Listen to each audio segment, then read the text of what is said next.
Hello and welcome to the show. I'm Tosh Taylor. And I'm Jenna Morton, and this episode is about one of my favorite topics, books. I am so looking forward to this conversation because I think some of you who are listening and watching will either be rabid fans or have no idea what we're about to talk about and are going to become huge fans of the silent book club movement.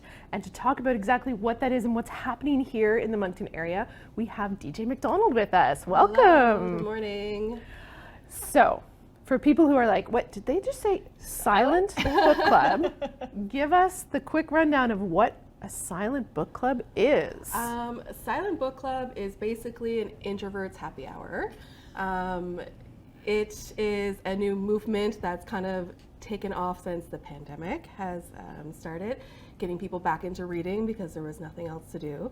And it's kind of not your typical book club where you're assigned a book, you have to go talk about the book, prepare questions.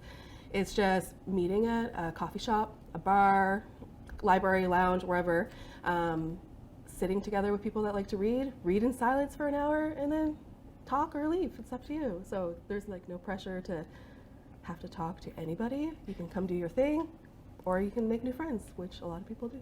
Yeah, so we're going to get into like how much this has taken off for DJ in just a second, but where did you first see it and what made you think, this is for me? Instagram. Okay. Of course. A friend of mine that lives in St. John had posted, it was like a book with a beer, and she's like, Silent Book Club, St. John. And I was like, what the heck is this? Yeah. So I clicked on the link, obviously, doom scrolled for a bit, found the actual website for Silent Book Club, and it was the caption, Introvert Happy Hour, that caught my eye.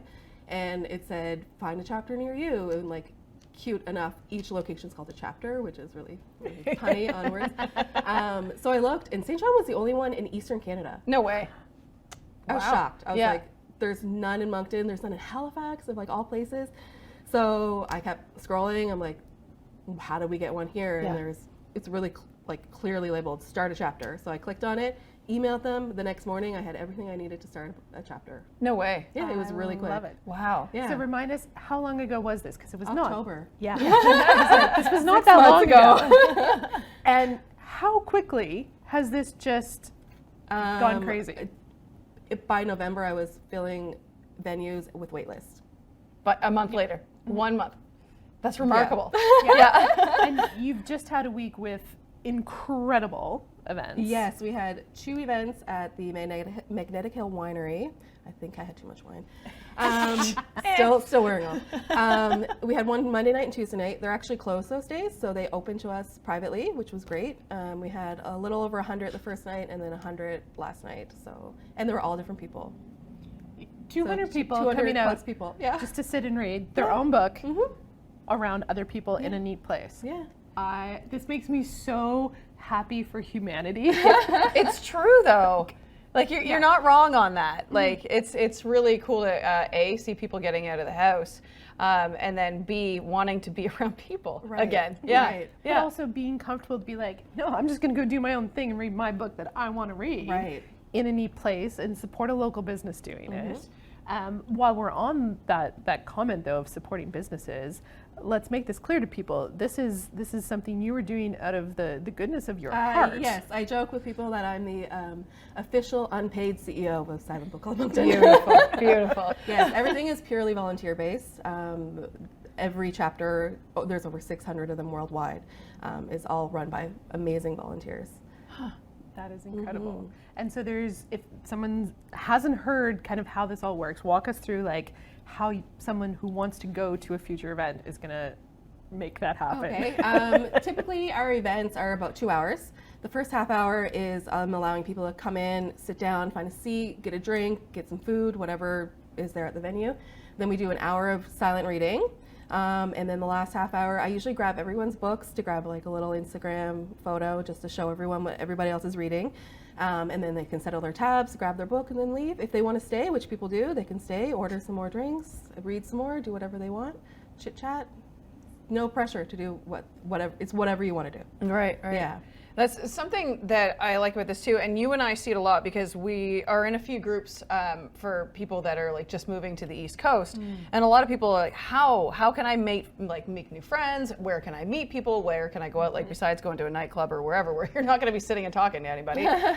This is brilliant because, like you said, it's not run on this book club structure where you have to read the same book and then you've got to prepare notes. That was when the first book club I joined. I think we were in it together actually, and the first time I got there I was like, it was so business that I was like, I can't do another one. I can't like I want to go, I want to like talk smack about the author and the people in the books, and then I want to go home. I don't want to break down the fact that it was 331 pages and they used the word they too many times. You know what I mean? Like that's cool. Yeah, you're reading for fun now. Yes. At this age, unless you're like in school, which is there's no judgment on No. that. You're reading for to learn something. But any reading is good, but reading is fundamental. Yes. As RuPaul says. I have a little tiny book club with my friends, but it's not like structured at all. It's just we read what we want to read and we talk about it and do crafts or whatever. But a lot of people, there's a lot of pressure behind a typical book club where they have to prepare questions and maybe they feel like they're not smart enough to read the book that they're reading, and that they don't understand a certain part, and then they don't want to talk about it because they feel stupid talking in a group of people, and they don't want to feel like they're dumb or anything like that. So with Silent Book Club, you can bring whatever you're reading. There was somebody last night that had a book about motorcycles. If you have comic book, ebook, audiobook, people ask about that all the time. Can I bring my audiobook? Yes, audiobooks are books. Yeah. Because there's a debate right now on the internet. They're wrong. They're books. Audiobooks are books. I'm listening to it, you're reading it.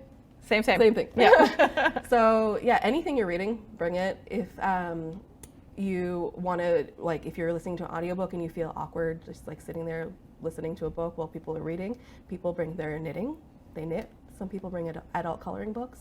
They sit there and they doodle, whatever they're comfortable with. Which is really cool. Yeah. That's the part of it that just like it's so inclusive in the way it's structured that it really is for anyone who wants to just sit and enjoy their time. Anyone, no matter your age too, because I get a lot of questions, your age or like your gender, because like some older males message me, they're like, well, is it a lot of young girls? I don't want to make anybody feel uncomfortable. I really like to read. I'm like, no, come. Right. Everybody's really nice. Everyone's really welcoming of everybody. So nobody bites hard. Maybe in the books they're reading, but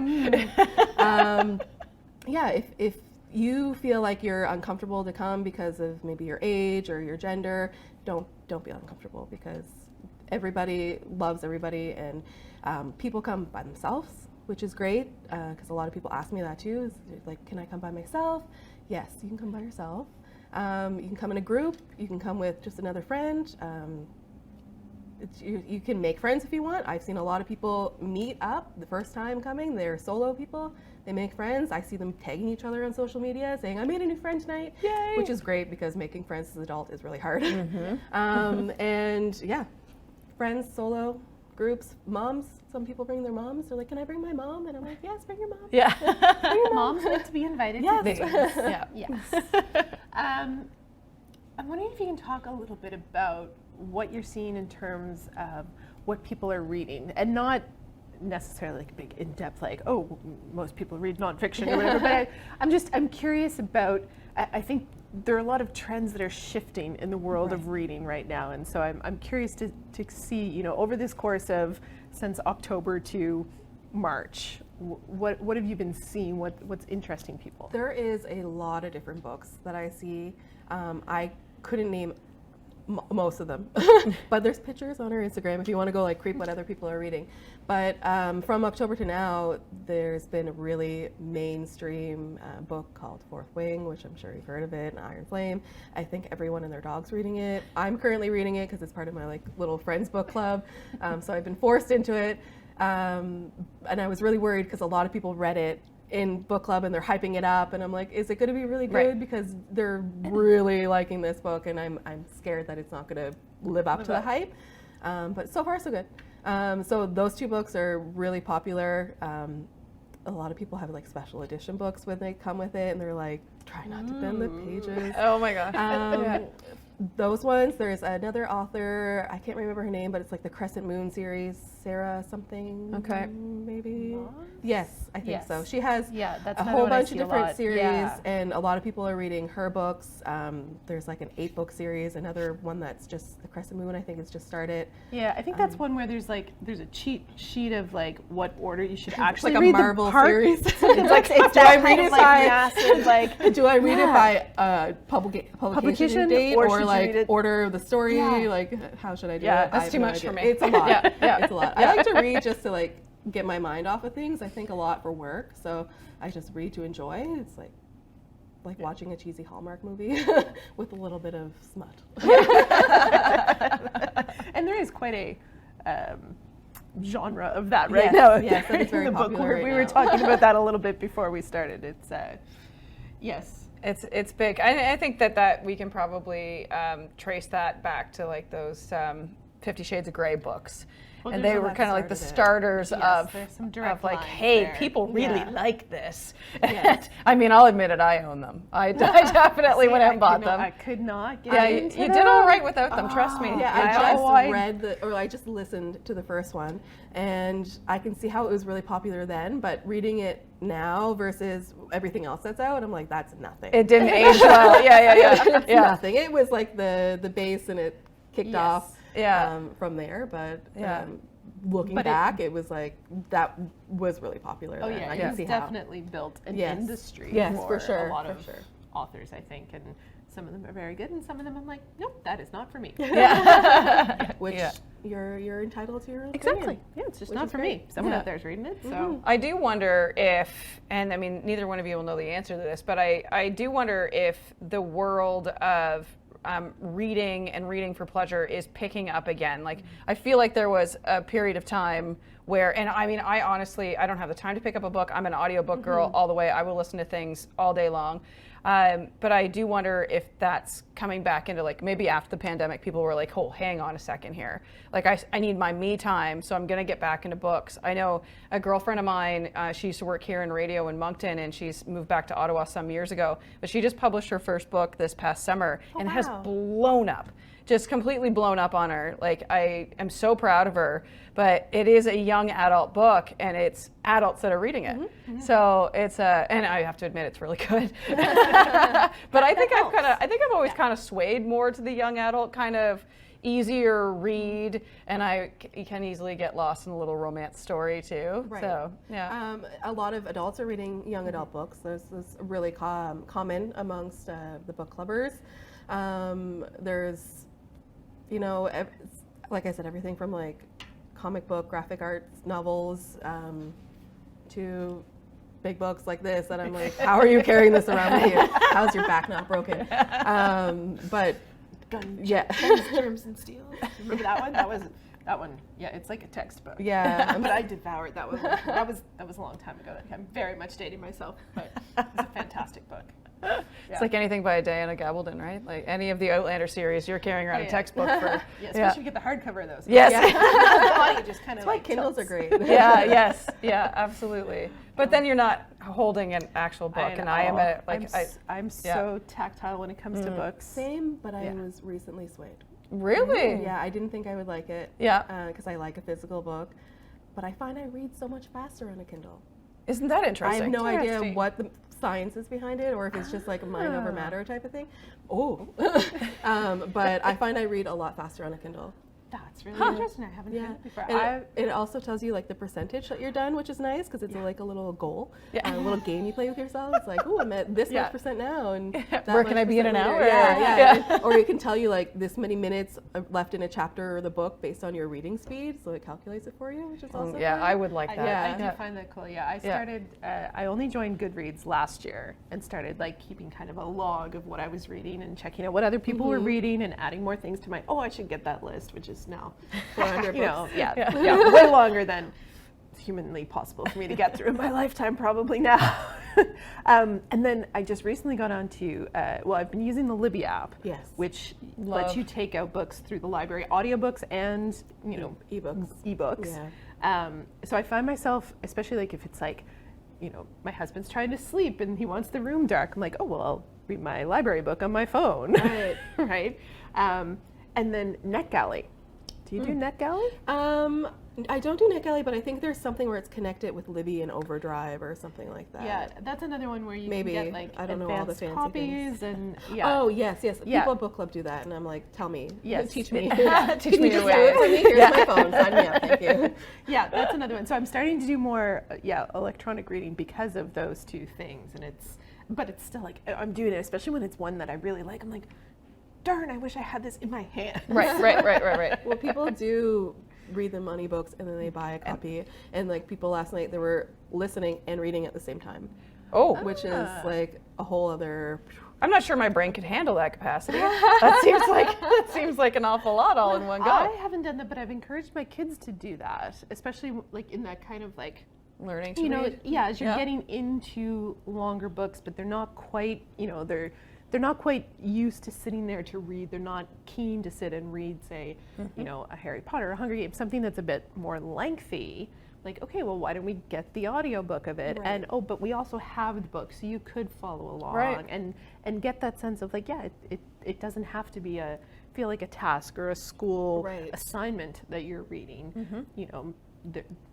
However you do it, it's good. Yeah. Right. And also, like when they're young and they're either doing the audio or the reading, it's really good to help them learn how they retain the information better.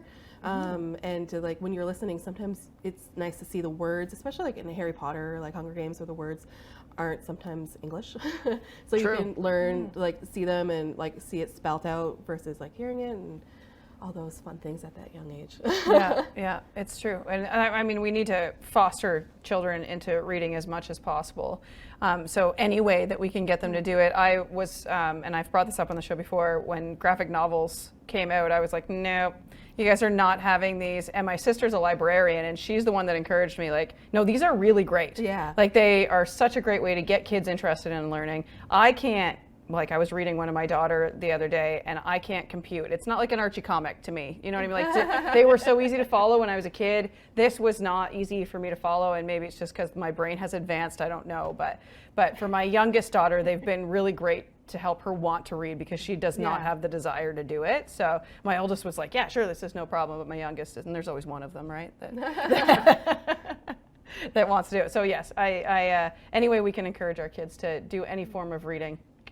But anyone in particular, like I do think that, like you said, there's been this kind of shift since the pandemic of people, whether or not they had been reading before or not, seem to be embracing and celebrating it more than they used to, right? So it's so fun to see all the photos from Silent Book Club and to see the covers of what other people are reading and like just like the whole, like, I mean, if you go into a bookstore right now, you're likely to see a display all based off of what people are saying on Book Talk. And and it's overwhelming to walk into a bookstore, especially if you don't know what you want, because you could spend hours in there. Yes, absolutely. Hours, and then you walk out with nothing because you're overwhelmed.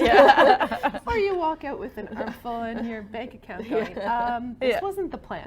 You are spending against your budget. They're gifts for me for Easter. Yes. Hey, take it any way you can. Yeah. When you are, let's get back to the Silent Book Club here in town. When you're choosing venues, because there may be some venues watching that are like, hey, no, we want you to come to us. How are we choosing venues? Obviously by size at this point. At this point, size is a big factor. Yeah. But I pick all local businesses in Moncton, Riverview, Dieppe area. Try to support them as much as possible. When I reach out to them, I ask them, like, when are you not busy? What nights of the week do you struggle to get people in the doors? Because I will bring them to you. Yes, I can help. I will bring my following. I can help you with that. So I'll, like right now, it's really hard to find something that can fit 100 people. So I want to get as many people at the events as possible because while there's 100 people that are SVP'd, there's also 100 plus people on a wait list. Right. So I want to try to get as much people at the events as possible. Try to have like 2 to 3, 4 is like my max for a month, which is quite a bit. but people want it. The demand is there. Well, and that's what you're saying earlier this week. You did a Monday and a Tuesday. Yes. Do you change it every week, like just depending on the venue's slower days? Yeah, it depends on the venue's slower days. A lot of venues, I find their slower days are the beginning of the week, which is fine. People want something to do on a Monday night or a Tuesday night. A great start to your work week. Something to look forward to because Sunday scaries are real, and Mondays are, dreadful for most part if you work the 9 to 5. So but they're also, for service industry people, that's their weekend, right? Yeah, so true. For instance, the winery, they were closed Monday, Tuesday. They offered to open. They're like, will you come in on a Monday and Tuesday when we're closed? I'm like, sure. Sure. You want me there, I'll be there. So in some other places, they're usually like on a Tuesday night, or they're closed early, but they'll extend for like the book club, which is great because then it just brings in business that they wouldn't have had likewise. And it's also really great because a lot of the people that are coming are commenting that they've never been to this location, they've wanted to go, they're going to go back. I've seen them go back through their social media, so it's really great that like they found this place, they discovered it, now they're going back and repeat business, which is great. Yeah. Love it. Everything about it is just so heartwarming. I feel like you're going to see Jenna there very soon. Well, since the first time you posted one, I've been following, going, oh, I should really do that. Oh, I should really do that. Now I'm like, oh, now I'm so far down the list. How am I ever going to get in? How am I ever going to get there? Okay, so how do I get one started closer to me? If you're on the wait list, don't be afraid, because I usually get through 90% of the wait list, because people, when they book it, because I do them a little bit in advance, they reserve their spot, but then they have to work or something comes up, and then there's cancellations, because I do reconfirm people like a couple days prior to the event, just to make sure that they can go, so that there's no empty spots, so that way the place is full. So usually a couple days before is when I start reaching out to people on the wait list, and they're like, yeah, I'm down. So, It's so much admin work. It is, but it's fun. I do a lot of like organization for my like normal job, so it's just kind of nature to do it. I feel like this is going to become your normal job, and we're going to have to find her an income. I mean, if you're willing. But there's no charge for people to come, right? Like it's just whatever they happen to spend on their own decision making at the venue. Yeah, so I do some special events where there's a cost, but it all goes back to the place. It's for their services. But typically events are free to come to, but I do encourage everyone to buy at least something while we're there, so we're not just taking space up and not supporting back to them, which everyone's really good at doing. Like at the winery, people were bringing bottles home, and that happens at the winery. Been there, done that. And like for special events that we do where it's a paid thing, like we did one at Hope Wellness in Hillsborough at the Nordics Lounge. They opened us up for a private event, so we had the whole place to ourselves. So it was just like a cover fee to go in, and everything went right back to them. And we're doing another one at Atelier Tony's for like a high tea. Nice, or that's brunch cool. snack thing. Oh my god, the food there is so good. Like, so you good. could like pair your book with it. Yeah. Okay, we could talk forever. Get but the Caesar. We do it's need so good. So for anyone watching and listening who wants to follow along and get on the list, how do they find you? We're on Instagram and Facebook. On Instagram, it's silentbookclub_Moncton, and then just Silent Book Club Moncton on Facebook. Yeah. Perfect. Awesome. Oh, I can't wait. I just want to go read all day now. Thank you, DJ, so much for coming in. Me. And thank you for starting this for the community. This is it's amazing. been wonderful. It's been a lot of fun. And within like the last 6 months, it's blown up. So I found out last week that I was nominated multiple times for the top 20 under 40 with the Congratulations. Yeah, so I thought it was a spam email at first. And my friend was like, no, it's legit. I'm like, okay, so I'll fill out the form. But yeah, that's really exciting, because I was like, I'm just doing this for fun. Yeah, that's so cool. I love it. Okay, check it out on socials, and we'll see you next week.